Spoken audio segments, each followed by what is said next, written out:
আমার মা, আমার নারী ছেঁড়া ধন। এই তো সেদিন মনে হচ্ছে আমার কোল জুড়ে তুই এসেছিলি, আর আজ তোর 2 বছরও হয়ে গেল। ভাবতেই খুব অবাক লাগে। আসসালামু আলাইকুম। নিজের দিকে তাকিয়ে নিজেই মাঝে মাঝে ভাবি, আমি এক সন্তানের জননী, আমি মা হয়ে গেছি। আমার কোলেও একটি ফুটফুটে সন্তান আছে। দেখুন না, কত মায়া ভরা মুখটা নিয়ে ঘুমিয়ে রয়েছে। মনে হচ্ছে না একটু আদর করে দেই।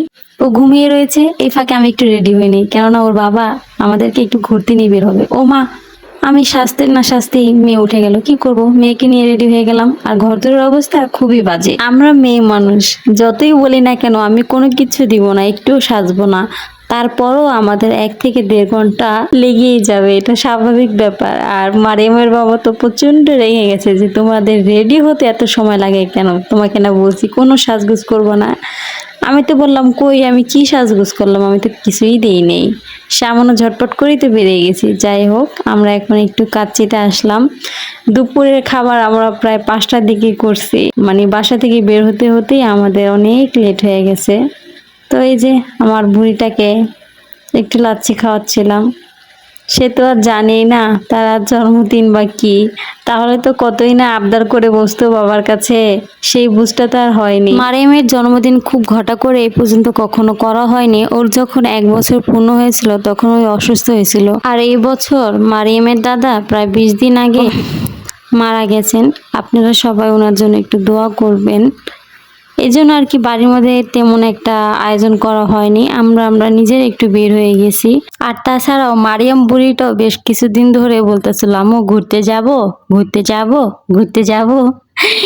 ওর এরকম কিউট আবদার আর ফেলে রাখা যায় না, এই জন্য আর কি ওকে নিয়ে একটু বের হলাম। একটা মাত্র মেয়ে আমাদের, তার আবদার যদি না রাখা যায় তার এই বিশেষ দিনে, তাহলে কি হয় বলুন। তো আমাদের খাওয়া দাওয়া করতে করতে আমরা বেরোয় দেখে একদম সন্ধ্যা হয়ে গেছে। তারপর কি করবার, কিছুক্ষণ রিক্সা দিয়ে ঘুরলাম, এরপর চলে গেলাম কফি শপে।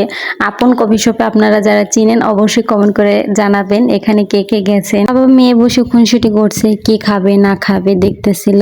তো এখানেও ভরপুর খাওয়া দাওয়া করা হয়েছিল।